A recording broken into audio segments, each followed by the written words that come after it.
آج صبح خبر پھوڑی ہے عالمی میڈیا نے کہ ایک کلیش ہوا ہے انڈیا اور چائنا کا، اور یہ جو کلیش ہے یہ 1962 کی وار سے زیادہ کیجویلٹیز ہو گئی ہیں. اس وقت اتنی کیجویلٹیز نہیں ہوئی تھیں، اس وقت تو خیر ایسا کلیش ہوا بھی نہیں تھا، لیکن یہ والا کلیش جو ہے اب ایک پہلا ہلاکت کہی جا رہی ہے 48 سال کے بعد اس فرنٹ کے اوپر.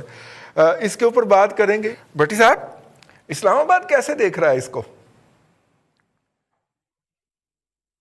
دیکھیں رضوان صاحب، یہ جب مودی کی بات ہوتی ہے اور مختلف اسٹیبلشمنٹ کے اندر اور اجیت دیول سے لے کر جو ہے وہ وپن راوت تک، تو ہم تھوڑے سے جذباتی ہو جاتے ہیں. یہ ایسا نہیں ہے کہ یہ اسٹریٹجک کوئی انہوں نے ڈیسیجن لے لیا اچانک اور یہ وہ.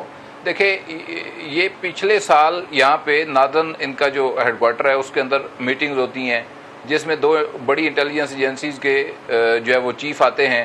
وہاں پہ جو ہے منصوبہ بنتا ہے جہاں سے جو ہے وہ چائنا اور ایون کے بعد پاکستان کے شمالی علاقہ جات کے اوپر اٹیک کا انہوں نے پلان کیا جو ڈائیورٹ ہو گیا. تو فائنلی یہ لداخ کا جو واقعہ ہے جو چین نے آگے بڑھا ہے، ان کے جو سٹرکچرز ہیں اس کو بیس بنا کے انہوں نے ان کا علاقہ کیپچر کیا، جس کو یہ اب واپس لینا چاہتے تھے. دونوں طرف ویسے ہلاکتے ہیں. چین کے میڈیا نے بھی بلکہ ان کے جو فارن آفس کی سٹیٹمنٹ آئی ہے اس میں بھی انہوں نے یہ بات تسلیم کی ہے کہ ان کے لوگ بھی اس میں مرے ہیں. لیکن یہ جو دیکھیں بیسیکلی آپ کا ایک کور انٹرسٹ ہے، کور اسٹریٹجک انٹرسٹ ہے، پھر براڈر اسٹریٹجک انٹرسٹ ہے، پھر اس کے بعد پیرافری انٹرسٹ جو ہے وہ ہوتے ہیں. تو چین کے ساتھ ان کا کوئی ایسا اسٹریٹجک انٹرسٹ اپنا کلیش نہیں کر رہا تھا ماسوائے کہ جو تھپکی لگی ہوئی ہے ان کو بڑے صاحب کی. اس کے علاوہ کوئی فی الوقت ریجنل ہیجمنی کے حوالے سے جو ان کا پرانا ایک خواب ہے، اور پھر اس خواب کو انہوں نے باقاعدہ طور پہ عملی شکل دینے کی کوشش کی جب سے یہ ہندوتوا راج آیا وہاں پہ، اور ایک مخصوص قسم کا مائنڈ سیٹ ایکسٹریمزم جو ہے وہ ہر سوسائٹی کے اندر پروموٹ کیا گیا. اس کے بعد دوبارہ انہوں نے جو ہے وہ جا کر حملہ کیا.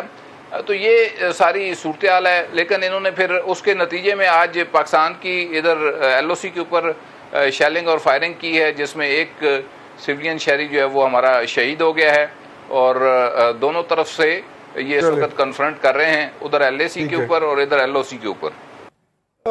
دیکھیں India is a very smart player, یہ آپ کو ماننا پڑے گا. اور انڈین گورنمنٹ جو ہے وہ کوئی بھی سیاسی جماعت آ جائے وہ ساری نیشنلسٹ ہیں، اور بندے ماترم کا جو فلسفی ہے کہ یہ دھرتی ہماری ماں ہے، اس کو کوئی نہیں چھینتی، سارے اسی پہ کام کرتے ہیں. اور گورنمنٹ جو کرنٹ گورنمنٹ ہے وہ اپنی پبلک کی سپورٹ کو لے کے چل رہی ہے اور چلتی ہے. اور دیکھیں کشمیر ایک بہت بڑا آپ کے سامنے ایک مثال ہے کہ کس طرح اس نے پریشر سسٹین کیا انڈیا نے. It is over more than 300 days now, اور دنیا بھر کا پریشر جو ہے وہ وہاں پہ جو ہو رہا ہے، لیکن انڈیا اپنی پالیسی سے ٹچ سے مس نہ ہوا. اب دوسری بات ہے کہ انڈیا میں اکاؤنٹیبلٹی بھی بہت زیادہ. تو یہ ایک تو پتہ نہیں یہ نان ڈپلومیٹک میری اسٹیٹمنٹ ہے، ایک تو یہ اچھا ہو گیا کہ ان کا ٹکراؤ جو ہے یہ وہاں پہ ہو گیا ہے، اور ایک تکڑے بندے کے ساتھ ان کا، تکڑے ملک کے ساتھ ان کا ایک وہاں پہ متھا لگا ہے. اور ایک ریجنل کہہ لیں پاکستان، ایک سوال اٹھتا ہے کہ پاکستان کی اب کیا پالیسی ہونی چاہیے اس میں.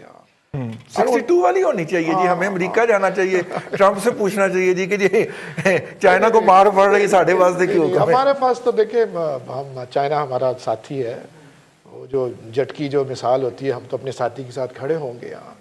اور اس سچویشن کو اپرچونٹی بھی ہو سکتی ہے اس سارے ریجن کے لیے. اب دیکھنا یہ ہے کہ انٹرنیشنل پلیئرز اس میں امریکہ بہادر جو ہے وہ کس طرح اس کو پلے کرتا ہے. اور انڈیا کی اپنی لابی بڑی اسٹرانگ ہے، یہ آپ کو ماننا پڑے گا. ان کی لیکن آپ اس بات کو تو نمبر دیں، جیسے محمل نے بھی بات کی ہے کہ انڈیا کے اندر اگر پرو وارس ایک لابی ایگزسٹ کرتی ہے تو وہاں پہ اینٹی وار لابی بھی بہت اسٹرانگ ہے. میڈیا اسٹرانگ ہے اور لیکن اس کے باوجود ان کا میڈیا جو ہے وہ خالص پروفیشنل بنیاد کے اوپر اس کو کرٹیسائز بھی کرتا ہے اور ایکسپوز بھی کرتا ہے.